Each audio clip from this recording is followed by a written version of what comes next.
우리는 왜 맥주절을 지켜야 할까? 세상적으로 판단하면 여러 가지 이유가 있을 것입니다. 그러나 성경 말씀은 아주 간단합니다. 그것은 하나님의 명령이기 때문이죠. 16절을 보겠습니다. 16절을 보시면 맥주절을 지키라. 하나님께서 명령하셨기 때문에 우리는 그 명령에 순종하는 것입니다. 다시 말씀드리면 16절 그 다음에 보면 내가 수고하여 밭에 뿌린 것의 첫 열매를 거둠이라. 지금 전 세계는 코로나 바이러스로도 큰 재앙으로 어려움을 겪지만 때 아닌 메뚜기 때 재앙으로 아프리카 대륙이 초토화됩니다. 특히 아프리카의 그 메뚜기 때의 그 피해가 어마무시합니다. 그런데 아프리카에서 끝난 것이 아니라 그것이 인도 지역으로 날라와 인도 곡창 지역을 덮칩니다. 우리는 메뚜기 재앙을 성경에서만 봤지 실질적으로 메뚜기 재앙을 겪어보지 못했어요. 그러나 동영상, 스마트폰의 동영상 메뚜기 떼 치면은 어마무시한 그 메뚜기 떼의 그 피해가 나타납니다. 메뚜기가 앉으면 참새만 합니다. 메뚜기가 날개를 펴서 퍼덕이면. 그런데 갉아먹는 것이 어마어마해요. 그래서 메뚜기가 앉았다가 날아가면 그 지역은 밭작물이 뿌리만 남아있고 어지간한 것은 그냥 순식간에 날아가 버립니다. 그 마리수가 대충 200조 마리라고 이야기합니다. 인도, 그러니까 아프리카 지역에서 인도로, 다시 브라질로, 그리고 지금 중국 안남성에서 북동 지역, 우리가 소위 만주라고 하는 그곳입니다. 중국의 곡창 지역이 있죠. 그냥 한두 마리가 아니고 몇천 마리가 아니고 몇만 마리가 아니라 200조 마리라고 합니다. 그냥 앉으면은 겨울철에 그 눈이 오면은 눈을 빗자루로 쓸 수가 없으니까 그 눈 치우는 넉가래로 치웁니다. 그걸로 이렇게 쭉 하면은 금방 눈 치우는 것보다도 더 많이 수북히 쌓이는 것이, 그래서 막 땅에서도 수북하게 쌓여요. 그런데 그것으로 끝난 게 아니라 중국은 지금 28일째, 오늘 치면 29일째 어마어마한 양의 폭우가 쏟아집니다. 그래서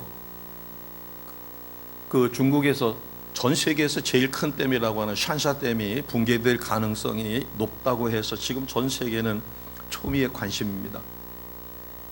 그런가 하면 어느 지역에서는 탁구공만한 우박이 내려가지고 자동차가 부서지고 농작물은 피폐화됩니다. 거기다가 5.6 정도의 지진이 일어났고 또 큰 지진이 일어날 전조로 개미떼들이 산으로 향하고 그 다음에 바다 심해에 있는 물고기들이 올라와가지고 민심이 흉흉하다고 합니다. 특히 중국이 재앙이 지금 겹치고 있어요. 거기다가 때 아닌 폭설로 인하여 어느 지역에서는 홍수, 어느 지역에는 우박 피해, 어느 지역은 폭설, 그리고 29일 동안이나 폭우가 쏟아져서 샨샤댐이 붕괴될 조짐이 있습니다. 왜 샨샤댐 붕괴를 두려워하는가? 그 하류에 원자력 발전소가 있습니다. 그 원자력 발전소가 침수되면 그 오염된 물질이 우리나라 서해로 흘러옵니다. 한국도 피해를 입을 수밖에 없게 되죠. 만약에 불이 나서 폭발하게 되면 그 방사능 낙진이 우리나라로 넘어오게 돼요. 과연 중국의 메뚜기 떼가 거기서 끝날지 아니면 한반도로 넘어올지는 잘 모르겠습니다. 지금 유일하게 메뚜기 떼의 공격을 받지 않는 것은 북아메리카입니다. 미국이 있거나 캐나다 그쪽이에요. 남미의 브라질도 메뚜기 떼의 피해를 입었는데 북아메리카만은 지금 우리 한반도도 그렇습니다. 그러니까 우리가 16절에 있는 말씀처럼 수고하여 밭에 뿌린 것의 첫 열매를 거둔다. 하나님의 도움 없이는 수확을 할 수가 없죠. 아무리 농사 잘 지어놔도 이제 수확하려고 하는데 메뚜기 떼가 한번 스치고 지나가면 남는 게 하나도 없어요. 동영상을 통해서 한번 그 참상을 직접 보시면 훨씬 더 실감이 날 겁니다. 하나님께서는 우리를 사랑하시어 삶의 본질, 우리가 어떻게 신앙생활을 해야 할 것인가를 이 절기를 통하여 그 속에 규례라든가 또는 그 절기를 잘 지켰을 때 하나님이 주시는 놀라운 은혜와 복, 이런 것을 통하여 우리가 어떻게 살아야 할 것인가를 가르쳐 주신 것이 바로 절기에 담겨진 뜻입니다. 우리가 믿음을 갖고 있지를 못하면 이 성경에서 말씀하시는 절기의 중요성을 잘 몰라요. 괜히 부담스러운 겁니다. 맥주감사절, 추수감사절, 부활절, 성탄절, 부모를 사랑하지 않는 자녀가 부모의 생신이나 팔순이나 칠순잔치가 있게 되면 기뻐하는 것이 아니라 부담스러워하죠. 빈손 들고 갈 수는 없고. 그러나 성경에서 말씀하시는 이 절기는 하나님께서 미리 아시고 택한 백성이 타락하지 않고 하나님이 주신 이 놀라운 은혜와 복을 어떻게 받아 지속적으로 누릴 것인가, 그래서 하나님 말씀 따라 가장 좋은 생활 방법을 가르쳐 주고 그것을 잊어버렸을 때는 다시 깨달아 은혜 안으로 들어가게 만들어 놓은 것이 이 절기에 담겨진 하나님의 사랑의 의미예요. 그래서 이 절기는 소중한 의미가 있습니다. 그리고 하나님은 축복의 약속을 그 속에 담아놨어요. 하나님께서는 오늘 17절 말씀을 보면 3번 절기를 지키라라고 말씀합니다. 유월절, 맥주절, 그리고 초막절이에요. 초막절은 추수감사절, 다른 말로 수장절이라고도 합니다. 17절에 보니까 모든 남자는 매년 3번씩 주 여호와께 보이라. 특히 맥주절은 우리나라 5월, 6월에 해당이 됩니다. 보리나 밀농사를 지은 것을 수확한 다음에 하나님 앞에 드리는 축제죠. 이 맥주절은 오랜 시간이 지나다 보니까 맥주절이라고도 하고, 그 다음에 칠칠절이라고도 하고, 또 오순절이라고도 부르기도 합니다. 특히 구약에 이 맥주절이 유명한 것은 하나님이 이스라엘 백성을 사랑하셔 430년 동안 노예 생활하던 그들을 불러내셨어요. 해방시켰어요. 그리고 시내산에 이르렀을 때 모세를 불러 너희는 이제 내가 택한 거룩한 백성이다. 그렇기 때문에 내 백성답게 살으라 해서 축복의 언약을 주십니다. 그게 십계명이죠. 거룩한 백성답게 거룩함을 유지할 수 있는 계명을 주신 것이에요. 그런가 하면 이 신약 시대의 맥주절에, 맥주절은 다른 말로 한 주간을 7번 계산한 다음에 그 다음 날이니까 오순절이라고도 부릅니다. 6월절이 지난 50일째 되는 날, 예수님께서 명령하신 대로 흩어지지 않고 마가라고 하는 이에 2층 누락에 모여가지고 전심으로 기도하고 예배드리고 있을 때 강력한 성령이 그곳에 있는 모두에게 임했어요. 구약시대는 왕이라든가 제사장이라든가 아니면 선지자에게만, 하나님이 택한 자에게만 특별히 하나님의 영이 임했는데, 은혜의 시대가 되니까 그곳에 있는 120여 명 모두에게 강력한 성령의 기름 부으심이 임했어요. 성령 강림절이 된 거죠. 그리고 그 강력한 성령의 기름 부으심으로 인하여 초대교회가 태동하게 됩니다. 이것이 바로 맥주절에, 그러면 신약 시대인 지금 우리는 4개의 절기를 지키고 있어요. 성탄절, 메시아신 예수 그리스도께서 이 땅에 여인의 몸으로 비로소 탄생하신 것을 축하하는 거죠. 그 다음에 부활절, 맥주절, 그리고 추수감사절입니다.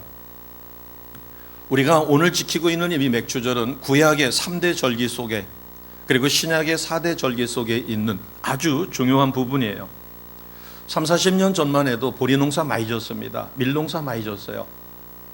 그래서 방학숙제를 하면 밀집으로다가 여치집도 만들어가고, 그러나 지금 보리농사 짓는 데가 없어가지고 저쪽에 전남인가요? 거기 고창이라고 하는 곳에 보리밭이 아주 멋있게 조성돼 있어요. 그래서 전국에서 관광객들이 어마어마하게 모입니다. 왜냐하면 이제는 보리농사 짓는 데가 거의 없으니까. 그러다 보니까 이 맥주절이 실감이 나질 않는 거예요. 달력을 통하여 교회에서 맥주 주일로 지키지 않으면 맥주절은 피부에 와닿질 않습니다. 그러나 성경적으로 보면 이 맥주절은 구약시대는 하나님의 백성이 애굽에서 해방된 이후에 백성다운 삶을 살 수 있도록 하나님의 축복의 언약 10계명을 받은 날이고, 신약시대에 와서는 여러 가지가 있지만 무엇보다도 성령이 강력하게 임하여 초대교회가 태동되며 하나님의 나라가 확장되는 놀라운 전기가 이루어진 것이 바로 맥추절이에요. 그러면 이 절기를 어떻게 지키라고 하나님께서는 직접 말하셨을까? 17절을 보겠습니다. 17절 같이 합니다. 시작. 내 모든 남자는 매년 3번씩 주 여호와께 보일지니라. 아멘. 매년 3번씩 정해진 절기를 이야기합니다. 오늘날에는 부모님 칠순잔치나 팔순잔치를 꼭 생일날, 만약에 생일날이 목요일이다 그러면 목요일날 가족들이 모이기가 어려우니까 목요일을 하지 않고 토요일이나 주일을 택해가지고 날짜를 따로 잡아서 하죠. 세상적인 편리함에 따라서, 그래서 초창기에는 그것이 불효처럼 느껴졌어요. 그래서 열의가 있는 가정에서는 자녀들이 휴가를 내거나 아니면은 직장에 결근계를 내고서는 그날 했습니다. 그러나 지금은 결혼식뿐만 아니라 이와 같은 기념일, 칠순, 팔순, 생신 전부 다 날을 잡아서 해요. 그러나 하나님의 절기는 하나님이 정한 때에, 그래서 맥추절은 유월절 이후에 7번 주일을 계산한 다음에 그 다음날 50일째 되는, 그래서 오순절날 맥추절을 지키도록 그렇게 하신 것이에요. 그러니까 이것은 하나님이 정한 시기에 해야 한다라고 하는 거죠. 우리가 생각해서 편리한 시간, 내가 하고 싶으면 하고 말고 싶으면 마는 것이 아니라, 자 18절을 보겠습니다. 18절을 보시면 하나님의 정한 규례에 따라서 하나님의 명령대로입니다. 제물의 피를 유교병과 함께 드리지 말라고 그랬어요. 그리고 절기 제물에 사용했던 기름은 아침까지 남겨두지 말라는 것입니다. 19절을 보겠습니다. 19절 같이 합니다. 시작. 내 토지에서 처음 거둔 열매에 가장 좋은 것을 가져다가 너희 하나님 여호와의 전에 드릴지니라. 너는 염소 새끼를 그 어미의 젖으로 삼지 말지니라. 아멘. 자 19절에 보게 되면, 너가 하나님이 주신 땅에서 농사를 지어가지고 거둔 수확물 중에서, 첫 수확물 중에서 가장 좋은 것을 드리라는 거죠. 첫 열매, 거둔 열매 중에서 가장 좋은 것을. 이것은 오늘날 그 흔적이 많이 남아 있습니다. 우선 생각의 첫 열매를 하나님 앞에 드리는 것이 복되다 해서 저녁에 말씀 묵상하는 것보다는 아침에 일찍 일어나 잠이 깨었을 때 일어나서 첫 시간을 제일 먼저 하나님 말씀 묵상하고, 그리고 기도하고 하나님 앞에 오늘 하루 어떻게 살아가야 할까요? 하는 묻는 말씀을 갖죠. 이게 생각의 첫 열매입니다. 하루 생활의 첫 시간을 자기가 계획하기 전에 하나님께 먼저 시간을 드리고, 이것이 혼자서 힘이 드니까 우리는 새벽 제단을 쌓습니다. 새벽 예배에 달려와 먼저 하나님께 예배드리고, 그리고 하나님 앞에 기도하고, 또 그날 주신 감동대로 하루를 살아가죠. 이것이 생각의 첫 열매입니다. 그 다음에 우리는 많은 것을 배웁니다. 하나님의 은혜 가운데 우리가 배운 것을 이제 하나님 앞에 재능을 갖다가 드리는 거죠. 그래서 재능으로 드리는 이도 있고, 또 배운다는 것을 통해서 하나님께 자신의 배움을 통한 첫 열매를 드리는 거예요. 그리고 오늘 본문에 표시된 것처럼 노동해서 땀 흘려 거둔 첫 수확물에 가장 귀한 것, 가장 아름다운 것을 드리죠. 그러나 이것은 이제 노동의 첫 열매라고 해서 신실한 믿음의 가정에서는 자녀가 직장에 취업을 했습니다. 그래서 처음으로 월급을 탔어요. 안 믿는 가정에서는 첫 월급을 타가지고 엄마의 속옷을, 빨간 속옷을 사준다 이렇게 이야기합니다. 그러나 믿음의 가정에서는 하나님이 너를 사랑하여 직장을 보냈고 직장에서 처음 월급을 탔으니까 그 월급은 하나님의 것이다. 첫 열매니까. 그래서 첫 번째 받은 그 월급을 모두 하나님 앞에 드리는, 이것이 노동의 열매입니다. 19절에 보면 처음 거둔 열매에 가장 좋은 것을 가져다가 너희 하나님 여호와 전에 드리라는 거죠. 이것이 신실한 믿음의 가정에서는 자녀들의 첫 직장에서의 첫 월급을 하나님 앞에 드리는 그러한 모습도 나타납니다. 이것은 하나님이 우리를 죄에서 구원해 주신, 그리고 우리에게 성령의 기름 부으심, 그리고 알곡 성도로 어떻게 살아야 할 것인가의 하나의 모형을 담고 있는 것입니다. 신명기 16장 9절에서 12절은 좀 더 자세하게 출애굽기 23장에 있는 것보다 좀 더 소소하게 기록되어 있습니다. 같이 합니다. 시작. 7주를 셀지니 곡식의 낫을 대는 첫날부터 7주를 세어. 7주를 세라는 거예요. 6월절을 지킨 다음에 7주를 세어. 7주는 한 주가 7일이니까 77이 49. 그래서 77절이라고도 이야기합니다. 49일 다음인 50일째 되는 날 맥추절로 지키는 것이에요. 그러니까 바꿔 이야기하면 임의대로 내가 편한 대로 날짜를 잡아가지고 하나님 앞에 예배 드리는 것이 아니라 하나님이 정한 시기에 드리라는 것이에요. 이것은 하나님의 절대 주권을 인정하는 것이죠. 자, 두 번째는 10절에 있습니다. 같이 합니다. 내 하나님 여호와 앞에 77절을 지키되 내 하나님 여호와께서 내게 복을 주신 대로 내 힘을 헤아려 자원하는 예물을 드리라. 아멘. 여기에 중요한 의미가 있습니다. 하나님이 정한 77절에 근데 하나님이 이미 복을 주셨어요. 오늘 우리는 하나님이 주신 복으로 건강함으로 오늘 예배에 달려왔습니다. 예배에 오고 싶어도 내가 코로나 확진자가 되면 올 수가 없어요. 고열이 나면 못 옵니다. 몸이 아파서 병원에 입원하면 올 수가 없어요. 그러나 하나님의 은혜를 주셔서 우리는 맥추절을 지킬 수 있어요. 그래서 내 하나님 여호와께서 내게 복을 주신 대로 내가 받은 복을 행하려 보는 겁니다. 나를 죽음에서 생명으로 건져주셨죠. 죄의 자녀, 마귀의 자녀, 진노의 자녀, 지옥 백성을 천국 백성으로 바꿔주셨어요. 내가 받은 은혜, 내게 주신 복, 그것을 헤아려서 그 힘을 헤아려 믿음이 적은데 무리하게 하면 그것이 탈이 납니다. 아나니아 삽비라 사건이 그런 것이죠. 바나바가 자원하는 마음으로 감사해서 자신의 재산을 팔아, 밭을 팔아 공동체에다가 드렸어요. 얼마나 칭송이 컸겠어요. 그러자 아나니아 삽비라 부부가 그것을 시기해서 그래서 자신의 재산을 팔아가지고 일부는 남겨두고 전부 다를 드린 것처럼 그렇게 했다가 부부가 순차적으로 죽음을 당합니다. 오늘 10절에 보면 내 힘을 헤아려, 제일 중요한 것은 자원하는 예물을 드리라는 거예요. 억지가 아닙니다. 그러니까 절기에 담아놓은 이 놀라운 은혜를 우리가 생각하면 내가 받은 은혜를 생각해 보는 거예요. 코로나 바이러스는 분명 의미가 있습니다.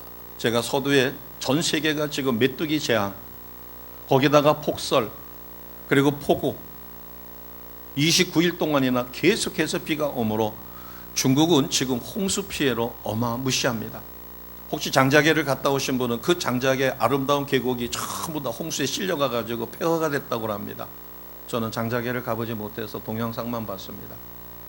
어마어마한 피해가, 더군다나 샨샤댐이 붕괴되는 날이면 중국은 약 그 중요 도시들이 30-40%가 물에 잠기게 되고 어마어마한 피해가 있게 되고 원자력 발전소가 해를 입게 되면 아마 전 세계에 심각한 문제를 가져올 수 있어요. 지금 미국과 중국과의 무역 전쟁으로 인하여 중국은 지금 그러기 상태입니다. 거기에다가 이런 천재지변, 거기다가 어마어마한 지진까지 겹친다면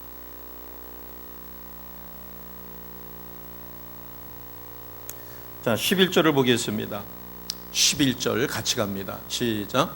너와 내 자녀와 노비와 내 성중에 있는 레위인과 및 너희 중에 있는 객과 고아와 가부가 함께 내 하나님 여호와께서 자기의 이름을 두시려고 택하신 곳에서 내 하나님 여호와 앞에서 즐거워할지니라. 아멘. 이것은 우리가 깊이 생각해야 합니다. 나 혼자만, 가족을 대표해서 나 혼자만 성전에 올라가서 맥추절을 지키는 것이 아니라 내 자녀, 너는 당연히 너뿐만 아니라 내 자녀, 노비, 성중에 있는 레위인, 너희 중에 있는 나그네, 객이죠. 그리고 고아, 과부 이들까지 함께 하나님께서 자기 이름을 두시렸던 택하신 곳이니까 성전입니다. 성전에 올라가서 하나님 앞에 축제로 즐거워하라는 거예요. 그러면 여기에 고아와 과부가 나옵니다. 고아와 과부를 위해서는 어떻게 하라는 거예요? 자, 15절을 보겠습니다. 15절을 보시면 15절 맨 끝에 하나님 앞에 절기를 지킬 때 뭐 하지 말라고 그랬어요?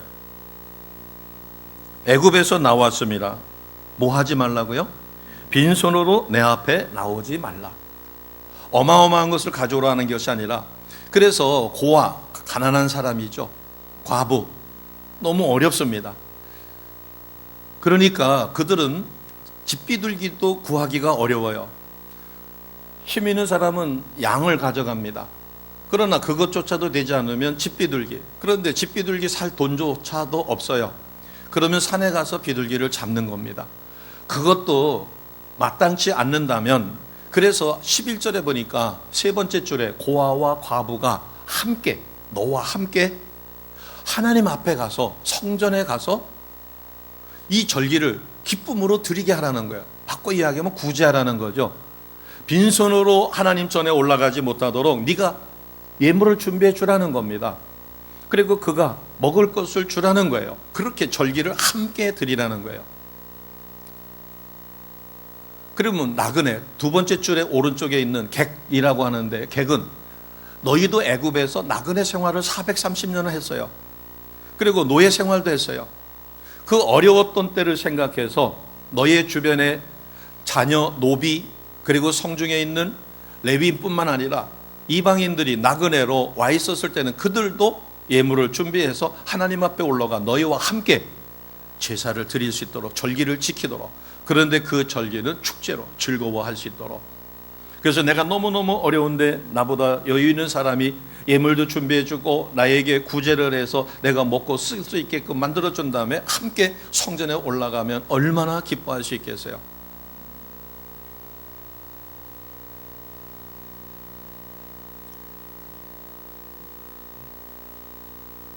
(12절을) 보겠습니다. 12절입니다. 같이 합니다. 시작. 너는 애굽에서 종되었던 것을 기억하고 이 규례를 지켜 행할지니라. 아멘. 430년 동안 너희가 애굽에서 나그네로 노예 생활을 했었을 때 그 비참함을 생각하여 너희 주변에 나그네, 고아, 과부, 그리고 형편이 어려운 이들을 도와서 함께 여호와 앞에 성전에 나와 축제로 절기를 지키라는 것이에요. 이것은 바꿔 이야기해서 하나님이 정하신 절기는 억지로가 아니라 감사하는 것이 굉장히 중요합니다. 서두에서 말씀드린 것처럼 천재지변이 닥치게 되면, 우리가 농사를 너무너무 잘 지어놨는데 주먹만한 우박이 떨어지거나 탁구공만한 우박이 떨어지게 되면 수박농사, 사과농사, 배농사 이거 다 폐농되죠. 아무리 내가 농사를 잘 지어 수확하려고 했었을 때 천재지변으로 메뚜기 떼가 억만 마리가 와가지고서는 싹 먹어치우고서는 날아갔는데 뿔 한 가지만 남고 아무것도 없는 황량한 들판.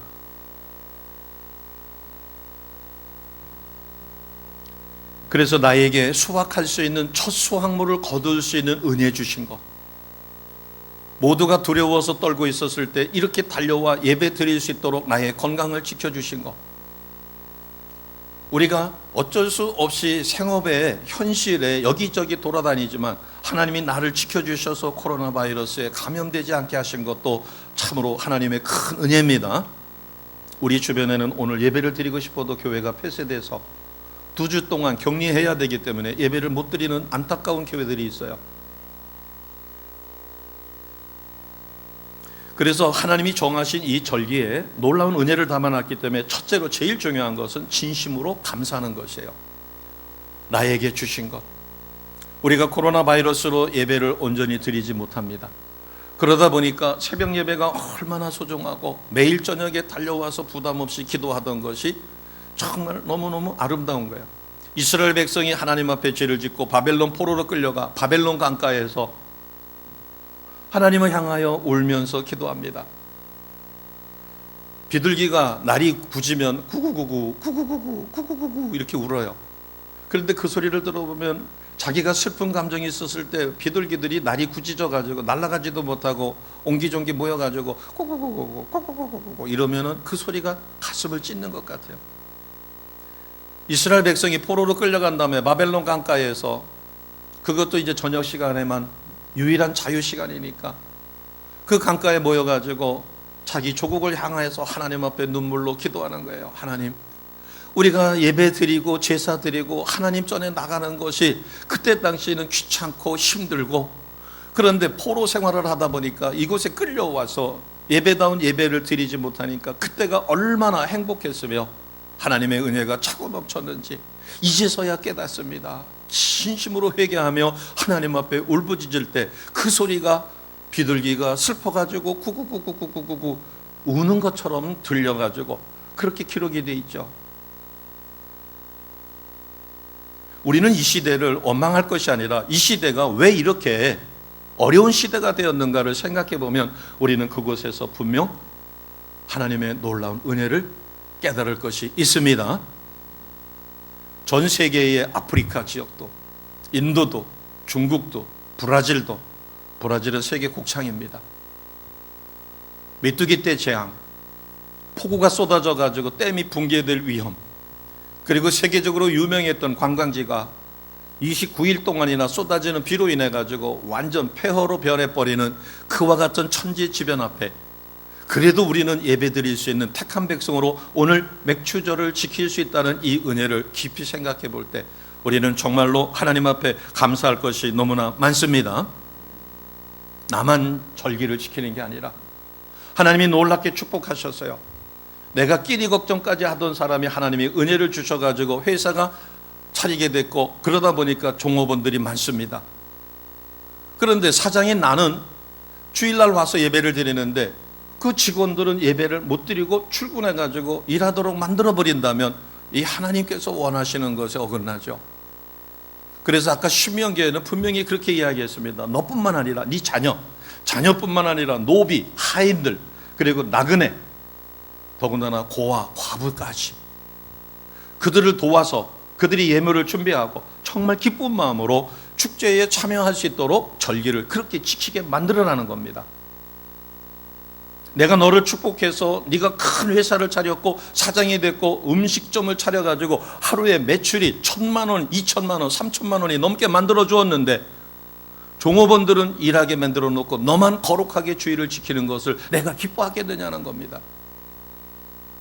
내가 너를 축복하여 부모로 세워주었고 너에게 건강을 주었고 네가 공부할 수 있고 신앙 훈련을 받을 수 있는 기회를 주었는데 어떻게 너만 예배를 드리고 네 자녀들이 불신자가 되어서 지옥 간다고 하면 그 책임을 내가 누구에게 묻겠느냐는 겁니다. 하나님께서 이 맥추절을 지키는 백성에게 주신 놀라운 축복이 있어요. 25절입니다. 25절의 축복을 우리는 넘치는 복이라고 얘기해요. 하나님이 맥추절을 제대로 하나님의 명령대로 잘 지켰을 때 주시는 복 첫 번째가 25절이에요. 같이 합니다. 아멘으로 받습니다. 시작. 내 하나님 여호와를 섬기라. 그리하면 여호와가 너희의 양식과 물의 복을 내리고 너희 중에서 병을 제하리니. 아멘. 영혼이 잘된 같이 범사가 잘되며 강건의 복과 형통의 복이죠. 여호와를 섬기라. 그리하면 여호와가 너희 양식을 축복할 때 메뚜기 떼의 피해를 안 입습니다. 홍수 피해 없습니다. 그 다음에 우박 피해 면하게 만들어 주시죠. 참으로 대한민국은 복받은 나라예요. 아멘입니다. 이것이 25절의 첫 번째 넘치는 축복이에요. 두 번째는 보호해 주시고 인도해 주신다는 겁니다. 20절입니다. 같이 합니다. 내가 사자를 내 앞서 보내어 길에서 너를 보호하여 너를 내가 예비한 곳에 이르게 하리니. 아멘. 보호하시고 인도해 주시는 것입니다. 하나님이 보호하지 않으면 어느 누구도 코로나 바이러스로부터 자유로울 수 없어요. 억만금을 가지고 있으면 뭐해요? 나는 외국에 나가고 싶은데 외국에서 입국 허락하는 데가 없어요. 유럽 이제 안 되니까, 먹고 사는 문제가 심각하니까 부분적으로 오픈을 하려고 합니다. 미국 같은 경우에는 코로나 바이러스로 인하여 위기 상황이 오게 되자 직장 폐쇄하고 사람들 외출 못하게 합니다. 그런데 그들은 하루하루 벌어서, 미국이 잘 사는 것 같지만 그들이 집을 살 때도 카드로 사요. 신용대출로 받습니다. 그 다음에 뭐 가전제품, 차 전부 다 할부로. 우리가 생각하면 $100면 한 12만 원 정도 돼요. 우리 가정에서 12만 원 정도 가지고 벌벌 떠는 사람 없을 거예요. 근데 그 부유하게 사는 사람들이 $100 지폐를 지갑에 꽂고 다니는 사람이 없어요. 물론 카드가 있으니까 그렇겠지만, 그러나 우리가 어디 가가지고 $100 이렇게 기부도 하고 이렇게 $100 탁 내가지고 뭘 하는 거 보면 깜짝 놀라요. 왜냐하면 그들의 생활이 너무나 빡빡해가지고 조금만 삐끗하면은 생활 유지가 어려워요. 그러니까 $100 정도의 여유도 마음대로 쓰기가 빡빡하게 사는 사람들은 없다는 거예요.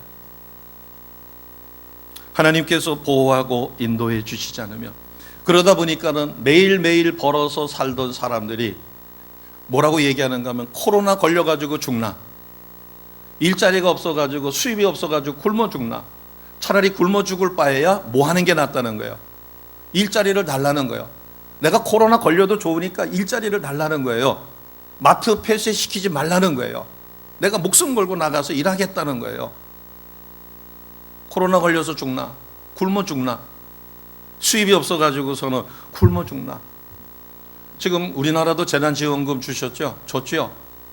그런데 재난지원금 6월 달에 다 썼다는 거예요. 거의 다가. 물론 생활필수품 사는데 한 달에 그렇게 쓰지는 않았을 것이에요. 재난지원금 지금 가지고 있는 사람 거의 없다는 겁니다. 다 썼다는 거예요.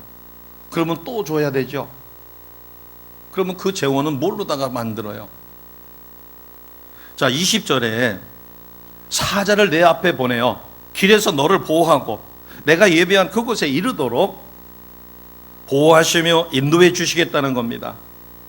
자, 26절 보겠습니다. 26절 같이 합니다. 시작. 내 나라에 낙태하는 자가 없고 임신하지 못하는 자가 없을 것이라. 내가 너의 날수를 채우리라. 아멘. 10달이 되어야 출산할 수 있죠. 10달 동안 지켜주겠다는 거예요. 낙태하지 않도록. 이것은 생육 번성의 축복입니다. 자손이 창대해지는 거예요. 번성케 하시는 거예요. 그리고 형통케 하시는 겁니다. 30절 31절 같이 합니다.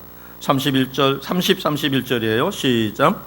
내가 번성하여 그 땅을 기업으로 얻을 때까지 내가 그들을 내 앞에서 조금씩 쫓아내리라. 내가 내 경계를 홍해에서부터 블레셋 바다까지 광야에서부터 장까지 정하고 그 땅의 주민을 내 손에 넘기리니 내가 그들을 내 앞에서 쫓아낼지라. 아멘. 번성케 하시고 형통케 하시죠. 하나님은 싹 쓸어가지고 그 땅을 완전히 비워놓을 수도 있어요. 그러나 이스라엘 백성이 수가 작기 때문에 그 모든 땅을 정복하여 그 땅을 기름지게 만들 수가 없으니까 차근차근 쫓아내서 그들이 정착하고 또 정착하고 또 정착할 수 있도록 하나님은 30절에 보면 참으로 자비하셔요. 내가 번성하여 그 땅을 기업으로 얻을 때까지 내가 그들을 내 앞에서 조금씩 쫓아내겠다. 사람이 살지 않으면 황폐화됩니다. 그러면은 여우라든가 곰이라든가 이런 야생동물의 천국이 돼버리죠. 그러니까 적들을 내겨놓되 너희들이 강해가지고 너희들이 그 땅을 지배할 때쯤 되면 내가 쫓아내서 그 땅을 차지하게 만들어주고 또 쫓아내서 또 차지하게 만들어준다는 거예요. 집을 매일 쓸고 닦고 사용할 때는 문제가 없습니다. 그러나 쓰지 않으면 문제가 생기죠. 곰팡이 쓸고 쾌쾌한 냄새가 나고. 자, 마지막으로 또 어떤 복을 주셨는가 하면 27절에서 28절에 으뜸이 되는 복과 지혜와 승리자가 되게 만들어 주셨어요. 27절 28절입니다. 같이 합니다. 시작. 내가 내 위엄을 내 앞서 보내어 내게 이를 곳에 모든 백성을 물리치고 내 모든 원수들이 내게 등을 돌려 도망하게 할 것이며 내가 왕벌을 내 앞에 보내리니 그 벌이 히위 족속과 가나안 족속과 헷 족속을 내 앞에서 쫓아내리라. 아멘. 하나님께서 택한 백성을 세워 위엄을 보여주신다는 겁니다. 그리고 모든 원수들이 등을 돌려 도망치게 만들어준다는 거죠. 승리자로 으뜸이 되는 복, 지혜를 주셔서. 그래서 우리는 이 시대를 지혜롭게 살아가야 할 것입니다. 한 가지 우리가 꼭 기억하셔야 될 것은 주님께서 말씀하셨어요. 말세에 믿는 자를 보겠느냐. 저는 이 말씀이 지금 이루어지고 있다고 봐요. 왜냐하면 코로나 바이러스로 인하여 마음이 위축되면, 특히 어린 아기가 있어요. 어린 아기는 약합니다.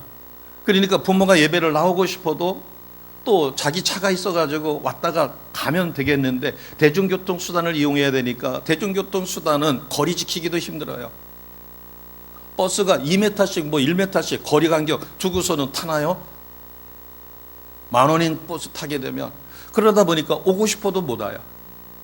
또 이 핑계 저 핑계에 그냥 에휴 코로나 바이러스인데 하고서 예배를 안 드릴 수도 있어요. 자, 기억해 보시기 바랍니다. 많은 학자들이 그렇게 이야기합니다. 바이러스를 퇴치할 수 있는 면역 체제가 갖추어진 신약이 개발되지 않는 한 금년도, 내년도 코로나 바이러스는 지속될 수 있고, 또 이게 변종으로 변하게 되면 더 어려워질 수 있다는 거예요. 그럼 우리는 코로나가 두려워가지고 예배조차 못 드리게 되면 믿는 자, 우리가 3개월 전과 지금을 비교해서 1개월 전과 지금을 비교해서 내 신앙이 더욱 뜨거워졌고 나는 정말 목숨 걸고 하나님을 향하여 예배의 자리를 달려오고 있는가. 그래서 오늘 맥주감사절을 기점으로 해서 새벽 예배도 수요 예배도 그리고 오늘 3부 예배도 우리는 회복하려고 애를 씁니다. 그러나 염려되는 게 없지 않아 있죠. 어제 토요일 하루만 8명이 발생했어요. 그 다음에 6월 12일인가서부터 어제까지 무려 91명입니다. 지난 한 주 동안 28명의 확진자가 발생했어요. 정말 하나님이 우리 성도님들을 지켜주지 아니하시면 어느 누구도 강권할 수 없습니다. 저도 최대한 자제를 해요. 모임이 있어도 식당에서 먹으러 오라고 그래도 가능한 한 사양하고, 그러나 어쩔 수 없이 공적으로 책임을 진 게 있어가지고 가서 돌봐줘야 될 때가 있을 때는 마스크를 쓰고 갑니다. 어느 식당에 갔더니 바글바글해요. 마음 같아서는 그냥 돌아오고 싶은데 대접하겠다고 거기다가 대접을 하는데 가보니까 뭐 밥 먹는데 다들 마스크 쓰고 먹을 수가 없잖아요. 이건 아닌데. 교회는 2칸씩 칸을 띄우고 간격을 띄우고 부부가 아니고 가족이 아닌 한은 거리 간격을 두고 앉아서 예배를 드리는데 식당은 그렇지 못합니다. 정말 하나님께서 우리를 지켜주지 아니하신다면 오늘 27절 28절 말씀처럼 으뜸이 되게 만들어 주시고 지혜를 주시고 승리자가 되도록 만들어 주십니다. 절기를 온전히 지키라고 하는 것은 우리를 자유를 제한하고 불편하게 우리를 몰아붙이는 것이 아니라 하나님이 예비하신 복이에요. 넘치는 복, 영혼이 잘된 같이 강건의 복과 물질의 부요함과 하나님이 보호하시고 인도하시고 자손이 창대해지고 번성과 형통의 복과 으뜸이 되는 복과 지혜를 주시고 매 순간 승리케 만들어주시는 하나님이 예비하신 은혜를 받아 누리라는 것입니다. 아멘입니다. 나로 하여금 하나님이 택한 거룩한 백성이요 왕같은 제사장으로 복된 삶, 행복한 삶을 절기에 담아놨으니까 이 절기를 지키라는 거예요.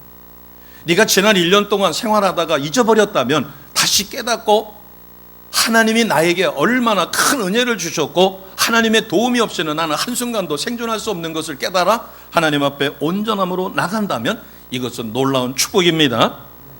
절기에 주신 사랑의 은혜를 우리가 깊이 음미하고 복 주시마 약속하신 축복의 언약을 따라 절기를 깨닫고 철저히 지킴으로 그리스도 안에서 건강하고 행복한 삶을 누리시는 복된 성도 반드시 되십니다.